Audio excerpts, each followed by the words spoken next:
आपका हमारे YouTube channel कहानियों और किस्सों का सफर में स्वागत है।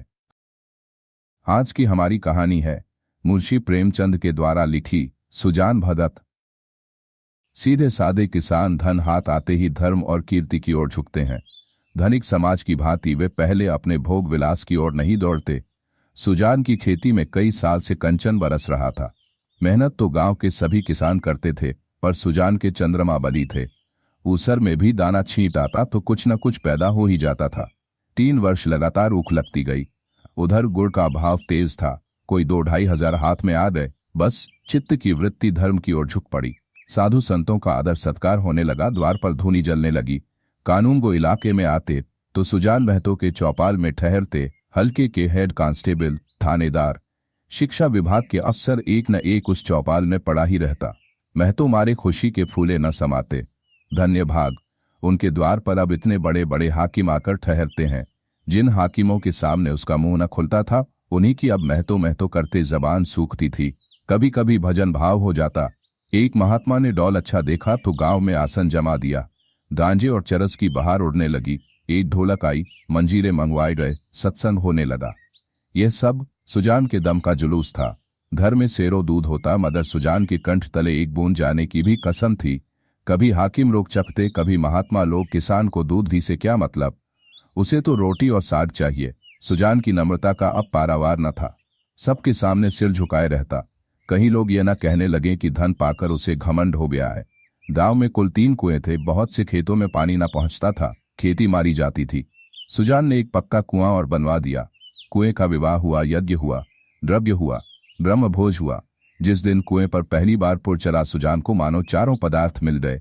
जो काम गांव में किसी ने न किया था, वह बाप दादा के पुण्य प्रताप से सुजान ने कर दिखाया। एक दिन गांव में गया कि यात्री आकर ठहरे। सुजान ही के द्वार पर उनका भोजन बना। सुजान के मन में भी गया यात्रा करने की बहुत दिनों से इच्छा थी। यह अच्छा अवसर देखकर वह भी चलने को तैयार हो गया। उसकी स्त्री बुलाकी ने कहा, अभी रहने दो, अगले साल चलेंगे। सुजान ने गंभीर भाव से कहा, अगले साल क्या होगा कौन जानता है।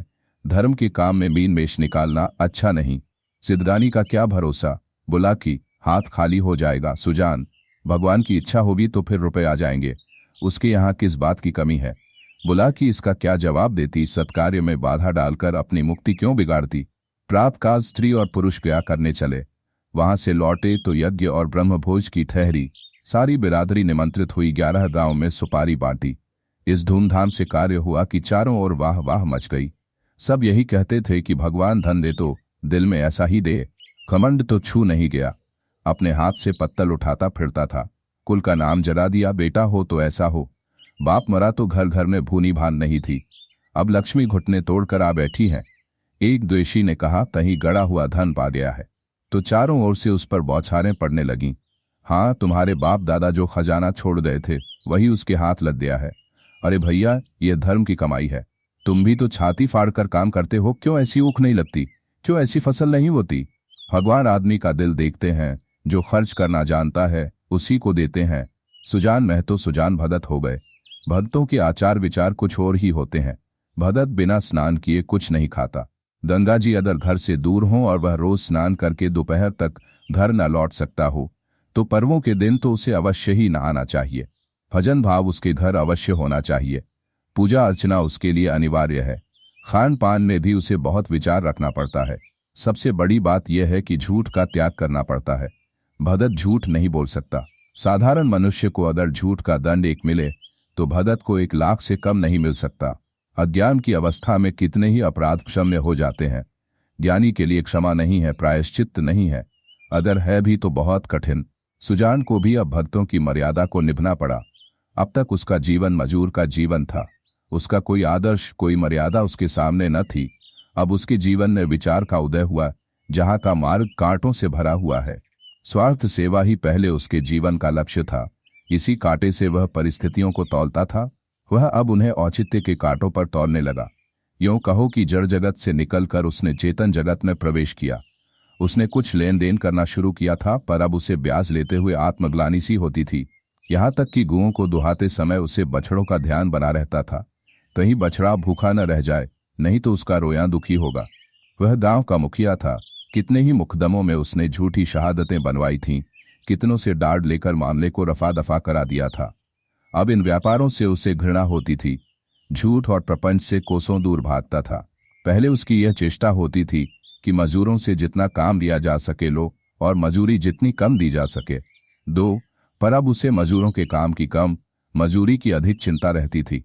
कहीं बेचारे मजदूर का रोया ना दुखी हो जाए, यह उसका सकुनत की आशा हो गया। किसी का रोया न दुखी हो जाए।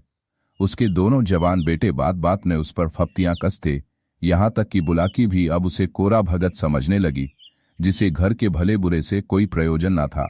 चेतन जगत ने आकर सुजान भगत कोरे भगत रह गए। सुजान के हाथों से धीरे धीरे अधिकार छीने जाने लगे। किस खेत में क्या बोना है, किसको क्या देना है, किससे क्या लेना है, किस भाव क्या चीज बिकी, ऐसी महत्वपूर्ण बातों में भी भगत जी की सलाह न ली जाती। भगत के पास कोई जाने ही न पाता। दोनों लड़के या स्वयं बुलाकी दूर ही से मामला कर लिया करती। गांव भर में सुजान का मान सम्मान बढ़ता था, अपने घर में घटता था। लड़के उसका सत्कार अब बहुत करते। उसे हाथ से चारपाई उठाते देख लपक कर खुद उठा लेते, उसे चिलम न भरने देते। यहां तक कि उसकी धोती छाटने के लिए भी आग्रह करते थे। मगर अधिकार उसके हाथ में न था। वह अब घर का स्वामी नहीं, मंदिर का देवता था। एक दिन बुलाकी ओखली में दाल छाट रही थी कि एक भिखमंगा द्वार पर आकर चिल्लाने लगा। बुलाकी ने सोचा, दाल छाट लूं तो उसे कुछ दे दूं। इतने में बड़ा लड़का भोला आकर बोला, अम्मा, एक महात्मा द्वार पर खड़े गला फाड़ रहे हैं, कुछ दे दो, नहीं तो उनका रोया दुखी हो जाएगा। बुलाकी ने उपेक्षा भाव से कहा, भगत के पांव में क्या मेहंदी लगी है, क्यों कुछ ले जाकर नहीं दे देते? क्या मेरे 4 हाथ हैं, किस किस का रोया सुखी करूं? दिन भर तो तांता लगा रहता है। भोला चौपट करने लगे हैं और क्या, अभी महंगू बेनन देने आया था। हिसाब से 7 मन हुए, तौला तो 6.25 मन ही निकले। मैंने कहा 10 सेर और ला, तो आप बैठे बैठे कहते हैं अब इतनी दूर कहाँ जाएगा, भरपाई लिख दो, नहीं तो उसका रोया दुखी होगा। मैंने भरपाई नहीं लिखी, 10 सेर बाकी लिख दी। बुलाकी, बहुत अच्छा किया तुमने, बखने दिया करो, 10-5 दफे मुंह की खाएंगे तो आप ही बोलना छोड़ देंगे। भोला, दिन भर एक न एक खुचर निकालते रहते हैं। 100 दफे कह दिया कि तुम घर गृहस्थी के मामले में न बोला करो, पर इनसे बिन बोले रहा ही नहीं जाता। बुलाकी, मैं जानती कि इनका यह हाल होगा तो गुरु मंत्र न लेने देती। भोला, भगत क्या हुए कि दीन दुनिया दोनों से गए, सारा दिन पूजा पाठ में ही उड़ जाता है। अभी ऐसे बूढ़े नहीं हो गए कि कोई काम ही न कर सकें। बुलाकी ने आपत्ति की, भोला, यह तुम्हारा कुन्याव है, फावड़ा कुदाल अब उनसे नहीं हो सकता, लेकिन कुछ न कुछ तो करते ही रहते हैं। बैलों को सानी पानी देते हैं, गाय दुहाते हैं, और भी जो कुछ हो सकता है करते हैं। भिक्षुक अभी तक खड़ा चिल्ला रहा था। सुजान ने जब घर में से किसी को कुछ लाते न देखा तो उठकर अंदर गया और कठोर स्वर से बोला, तुम लोगों को कुछ सुनाई नहीं देता कि द्वार पर कौन घंटे भर से खड़ा भीख मांग रहा है? अपना काम तो दिन भर करना ही है, इच्छन भगवान का काम भी तो कर दिया करो। बुलाकी, तुम तो भगवान का काम करने को बैठे ही हो, क्या घर भर भगवान ही का काम करेगा? सुजान, कहाँ आटा रखा है, लाओ, मैं ही निकाल कर दे आऊं, तुम रानी बनकर बैठो। बुलाकी, आटा मैंने भरकर पीसा है, अनाज दे दो। ऐसे मुर्चिरों के लिए पहर रात से उठकर चक्की नहीं चलाती हूं। सुजान भंडार घर में गए और एक छोटी सी छाबड़ी को जौ से भरे हुए निकाले। जौ सेर भर से कम न था। सुजान ने जानबूझकर केवल बुलाकी और भोला को चिढ़ाने के लिए भिक्षा परंपरा का उल्लंघन किया था। तिस पर भी यह दिखाने के लिए कि छाबड़ी में बहुत ज्यादा जौ नहीं है, वह उसे चुटकी से पकड़े हुए थे। चुटकी इतना बोझ न संभाल सकती थी, हाथ कांप रहा था। एक क्षण विलंब होने से छाबड़ी के हाथ से छूटकर गिर पड़ने की संभावना थी, इसलिए वह जल्दी से बाहर निकल जाना चाहते थे। सहसा भोला ने छाबड़ी उनके हाथ से छीन ली और त्योरियां बदल कर बोला, सेंध का माल नहीं है जो लुटाने चले हो। छाती फाड़ फाड़ कर काम करते हैं, तब दाना घर में आता है। सुजान ने खिसियाकर कहा, मैं भी तो बैठा नहीं रहता। भोला, भीख भीख की ही तरह दी जाती है, लुटाई नहीं जाती। हम तो एक बेला खाकर दिन काटते हैं कि पति पानी बना रहे और तुम्हें लुटाने की सूची है। तुम्हें क्या मालूम कि घर में क्या हो रहा है? सुजान ने इसका कोई जवाब न दिया। बाहर आकर भिखारी से कह दिया, बाबा इस समय जाओ, किसी का हाथ खाली नहीं है, और पेड़ के नीचे बैठकर विचारों में मग्न हो गया। अपने ही घर में उसका यह अनादर। अभी वह अपाहिज नहीं है, हाथ पांव थके नहीं है, घर का कुछ न कुछ काम करता ही रहता है। उस पर यह अनादर। उसी ने घर बनाया, यह सारी विभूति उसी के श्रम का फल है, पर अब इस घर पर उसका कोई अधिकार नहीं रहा। अब वह द्वार का कुत्ता है, पड़ा रहे और घर वाले जो रूखा सूखा दे दें वह खाकर पेट भर लिया करे। ऐसे जीवन को धिक्कार है। सुजान ऐसे घर में नहीं रह सकता। संध्या हो गई थी। भोला का छोटा भाई शंकर नारियल भर कर लाया। सुजान ने नारियल दीवार से टिकाकर रख दिया। धीरे धीरे तंबाकू जल गया। जरा देर में भोला ने द्वार पर चारपाई डाल दी। सुजान पेड़ के नीचे से न उठा। कुछ देर और गुजारी। भोजन तैयार हुआ। भोला बुलाने आया। सुजान ने कहा भूख नहीं है। बहुत मनावन करने पर भी न उठा। तब बुलाकी ने आकर कहा खाना खाने क्यों नहीं चलते? जी तो अच्छा है। सुजान को सबसे अधिक क्रोध बुलाकी ही पर था। यह भी लड़कों के साथ है। यह बैठी देखती रही और भोला ने मेरे हाथ से अनाज छीन लिया। इसके मुंह से इतना भी न निकला कि ले जाते हैं तो ले जाने दो। लड़कों को न मालूम हो कि मैंने कितने श्रम से यह गृहस्थी जोड़ी है, पर यह तो जानती है दिन को दिन और रात को रात नहीं समझा। भादों की अंधेरी रात में मरैया लगा के जुआर की रखवाली करता था। जेठ बैसाख की दोपहरी में भी दम न लेता था। और अब मेरा घर पर इतना भी अधिकार नहीं है कि भीख तक न दे सकूं। माना कि भीख इतनी नहीं दी जाती, लेकिन इनको तो चुप रहना चाहिए था, चाहे मैं घर में आग ही क्यों न लगा देता। कानून से भी तो मेरा कुछ होता है। मैं अपना हिस्सा नहीं खाता, दूसरों को खिला देता हूं। इसमें किसी के बाप का क्या साझा। अब इस वक्त मनाने आई है, जिसे मैंने फूल की छड़ी से भी नहीं छुआ। नहीं तो गांव में ऐसी कौन औरत है जिसने खसम की लातें ना खाई हों, कभी कड़ी निगाह से देखा तक नहीं। रुपए पैसे लेना देना सब इसी के हाथ में दे रखा था। अब रुपए जमा कर लिए हैं तो मुझी से घमंड करती है। अब इसे बेटे प्यारे हैं, मैं तो निखट्टू लुटाऊ घर फूंकू घोंगा हूं। मेरी इसे क्या परवाह। तब लड़के न थे जब बीमार पड़ी थी और मैं गोद में उठाकर वैद्य के घर ले गया था।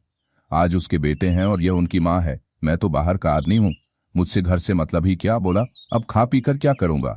हल जोतने से रहा, फावड़ा चलाने से रहा। मुझे खिलाकर दाने को क्यों खराब करेगी। रख दो बेटे, दूसरी बार खाएंगे। बुलाकी तुम तो जरा जरा सी बात पर तिनक जाते हो। सच कहा है, बुढ़ापे में आदमी की बुद्धि मारी जाती है। भोला ने इतना तो कहा था कि इतनी भीख मत ले जाओ, या और कुछ? सुजान हाँ, बेचारा इतना कह कर रह गया। तुम्हें तो मजा तब आता जब वह ऊपर से 2-4 डंडे लगा देता। क्यों? अगर यही अभिलाषा है तो पूरी कर लो। भोला खा चुका होगा, बुला लाओ। नहीं, भोला को क्यों बुलाती हो? तुम ही न जमा दो 2-4 हाथ। इतनी कसर है, वह भी पूरी हो जाए। बुलाकी हाँ और क्या, यह तो नारी का धर्म ही है। अपने भाग सराहो की मुझ जैसी सीधी औरत पाली। जिस बल चाहते हो बिठाते हो। ऐसी मुंहजोर होती तो तुम्हारे घर में एक दिन निबाह ना होता। सुजान हाँ भाई, वह तो मैं ही कह रहा हूं कि तुम देवी थी और हो। मैं तब भी राक्षस था और अब भी दैत्य हो गया हूं। बेटे कमाओ हैं, उनकी सी न कहोगी तो क्या मेरी सी कहोगी? मुझसे अब क्या लेना देना है। बुलाकी तुम झगड़ा करने पर तुले बैठे हो और मैं झगड़ा बचाती हूं कि 4 आदमी हंसेंगे। चलकर खाना खा लो सीधे से, नहीं तो मैं भी जाकर सो रहूंगी। सुजान तुम भूखी क्यों सो रहोगी? तुम्हारे बेटों की तो कमाई है। हाँ, मैं बाहरी आदमी हूं। बुलाकी बेटे तुम्हारे भी हैं। सुजान नहीं, मैं ऐसे बेटों से बाज आया, किसी और के बेटे होंगे। मेरे बेटे होते तो क्या मेरी यह दुर्गति होती। बुलाकी गालियां दोगे तो मैं भी कुछ कह बैठूंगी। सुनती थी, मर्द बड़े समझदार होते हैं, पर तुम तो सबसे न्यारे हो। आदमी को चाहिए कि जैसा समय देखे वैसा काम करे। अब हमारा और तुम्हारा निर्वाह इसी में है कि नाम के मालिक बने रहें और वही करें जो लड़कों को अच्छा लगे। मैं यह बात समझ गई, तुम क्यों नहीं समझ पाते? जो कमाता है उसी का घर में राज होता है, यही दुनिया का दस्तूर है। मैं बिना लड़कों से पूछे कोई काम नहीं करती। तुम क्यों अपने मन की करते हो? इतने दिनों तो राज कर लिया, अब क्यों इस माया में पड़े हो? चलो खाना खा लो। सुजान तो अब मैं द्वार का कुत्ता हूं? बुलाकी बात जो थी वह मैंने कह दी, अब अपने को जो चाहो समझो। सुजान न उठे, बुलाकी हार कर चली गई। सुजान के सामने अब एक नई समस्या खड़ी हो गई थी। वह बहुत दिनों से घर का स्वामी था और अब भी ऐसा ही समझता था। परिस्थिति में कितना उलटफेर हो गया था, इसकी उसे खबर न थी। लड़के उसकी सेवा सम्मान करते हैं, यह बात उसे भ्रम में डाले हुए थी। लड़के उसके सामने चिलम नहीं पीते, खाट पर नहीं बैठते। क्या यह सब उसके गृह स्वामी होने का प्रमाण न था? पर आज उसे यह ज्ञात हुआ कि यह केवल श्रद्धा थी, उसके स्वामित्व का प्रमाण नहीं। क्या इस श्रद्धा के बदले वह अपना अधिकार छोड़ सकता था? कदापि नहीं। अब तक जिस घर में राज किया उसी घर में पराधीन बनकर वह नहीं रह सकता। उसको श्रद्धा की चाह नहीं, सेवा की भूख नहीं, उसे अधिकार चाहिए। वह इस घर पर दूसरों का अधिकार नहीं देख सकता। मंदिर का पुजारी बनकर वह नहीं रह सकता। न जाने कितनी रात बाकी थी। सुजान ने उठकर गनासी से बैलों का चारा काटना शुरू किया। सारा गांव सोता था, पर सुजान कर भी काट रहे थे। इतना श्रम उन्होंने अपने जीवन में कभी न किया था। जब से उन्होंने काम करना छोड़ा था बराबर चारे के लिए हाय हाय पड़ी रहती थी। शंकर भी काटता था, भोला भी काटता था, पर चारा पूरा न पड़ता था। आज वह इन लौंडों को दिखा देगा कि चारा कैसे काटना चाहिए। उनके सामने कटिया का पहाड़ खड़ा हो गया और टुकड़े कितने महीन और सुडौल थे, मानो सांचे में ढाले गए हों। मुंह अंधेरे बुलाकी उठी तो कटिया का ढेर देखकर दंग रह गई। बोली, क्या भोला आज रात भर कटिया ही काटता रह गया? कितना कहा कि बेटा जी से जहान है, पर मानता ही नहीं, रात को सोया ही नहीं। सुजान भगत ने ताने से कहा, वह सोता ही कब है, जब देखता हूं काम ही करता रहता है। ऐसा कमाऊ संसार में और कौन होगा। इतने में भोला आंखें मलता हुआ बाहर निकला। उसे भी यह ढेर देखकर आश्चर्य हुआ। माँ से बोला, क्या शंकर आज बड़ी रात को उठा था अम्मा? बोला कि वह तो पड़ा सो रहा है, मैंने तो समझा तुमने काटी होगी। भोला, मैं तो सवेरे उठ ही नहीं पाता, दिन भर चाहे जितना काम कर लूं पर रात को मुझसे नहीं उठा जाता। बोला कि तो क्या तुम्हारे दादा ने काटी है? भोला, हाँ मालूम तो होता है, रात भर सोए नहीं। बोला कि मुझसे कल बड़ी भूल हुई। अरे वह तो हल लेकर जा रहे हैं, जान देने पर उतारू हो गए हैं क्या? बोला कि क्रोधी तो सदा के हैं, अब किसी की सुनेंगे थोड़े ही। बोला, शंकर को जगा दो, मैं भी जल्दी से मुंह हाथ धोकर हल ले जाऊं। जब और किसानों के साथ भोला हल लेकर खेत में पहुंचा तो सुजान आधा खेत जोत चुके थे। भोला ने चुपके से काम करना शुरू किया। सुजान से कुछ बोलने की उसकी हिम्मत न पड़ी। दोपहर हुआ, सभी किसानों ने हल छोड़ दिए, पर सुजान भगत अपने काम में मग्न है। भोला थक गया है, उसकी बार बार इच्छा होती है कि बैलों को खोल दे, मगर डर के मारे कुछ कह नहीं सकता। उसको आश्चर्य हो रहा है कि दादा कैसे इतनी मेहनत कर रहे हैं। आखिर डरते डरते बोला, दादा अब तो दोपहर हो गई, हल खोल देना ना। सुजान, हाँ खोल दो, तुम बैलों को लेकर चलो, मैं डार फेंक कर आता हूँ। भोला, मैं संजा को फेंक दूंगा। सुजान, तुम क्या फेंक दोगे? देखते नहीं हो खेत कटोरे की तरह गहरा हो गया है, तभी तो बीच में पानी जम जाता है। इस गोविंद के खेत में 20 मन का बीघा होता था, तुम लोगों ने इसका सत्यानाश कर दिया। बैल खोल दिए गए। भोला बैलों को लेकर घर चला, पर सुजान डांड फेंकते रहे। आध घंटे के बाद डांड फेंक कर वह घर आए, मगर थकान का नाम न था। नहा खाकर आराम करने के बदले उन्होंने बैलों को सहलाना शुरू किया। उनकी पीठ पर हाथ फेरा, उनके पैर मले, पूंछ सहलाई। बैलों की पूंछ खड़ी थी। सुजान की गोद में सिर रखे उन्हें अर्थनीय सुख मिल रहा था। बहुत दिनों के बाद आज उन्हें यह आनंद प्राप्त हुआ था। उनकी आंखों में कृतज्ञता भरी हुई थी, मानो वे कह रहे थे, हम तुम्हारे साथ रात दिन काम करने को तैयार हैं। अन्य कृषकों की भांति भोला अभी कमर सीधी कर रहा था कि सुजान ने फिर हल उठाया और खेत की ओर चले। दोनों बैल उमंग से भरे दौड़े चले जाते थे, मानो उन्हें स्वयं खेत में पहुंचने की जल्दी थी। भोला ने मड़ैया में लेटे लेटे पिता को हल लिए जाते देखा, पर उठ न सका। उसकी हिम्मत छूट गई। उसने कभी इतना परिश्रम न किया था। उसे बनी बनाई गिरस्ती मिल रही थी, उसे ज्यों त्यों चला रहा था। इन दामों वह घर का स्वामी बनने का इच्छुक न था। जवान आदमी को 20 धंधे होते हैं, हंसने बोलने के लिए, गाने बजाने के लिए उसे कुछ समय चाहिए। पड़ोस के गांव में दंगल हो रहा है, जवान आदमी कैसे अपने को वहां जाने से रोकेगा? किसी गांव में बारात आई है, नाच गाना हो रहा है, जवान आदमी क्यों उसके आनंद से वंचित रह सकता है?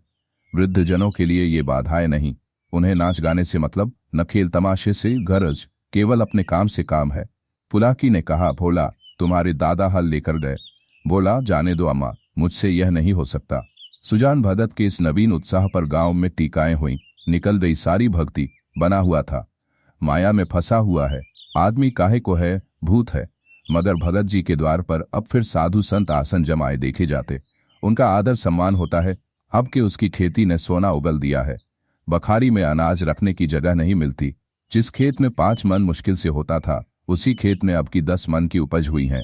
चैत का महीना था, खलिहानों में सतयुग का राज था, जगह जगह अनाज के ढेर लगे हुए थे। यही समय है जब कृषकों को भी थोड़ी देर के लिए अपना जीवन सफल मालूम होता है, जब गर्व से उनका हृदय उछलने लगता है। सुजान भगत टोकरों में अनाज भर भर कर देते थे और दोनों लड़के टोकरे लेकर घर में अनाज रखाते थे। कितने ही भाट और भिक्षुक भगत जी को घेरे हुए थे।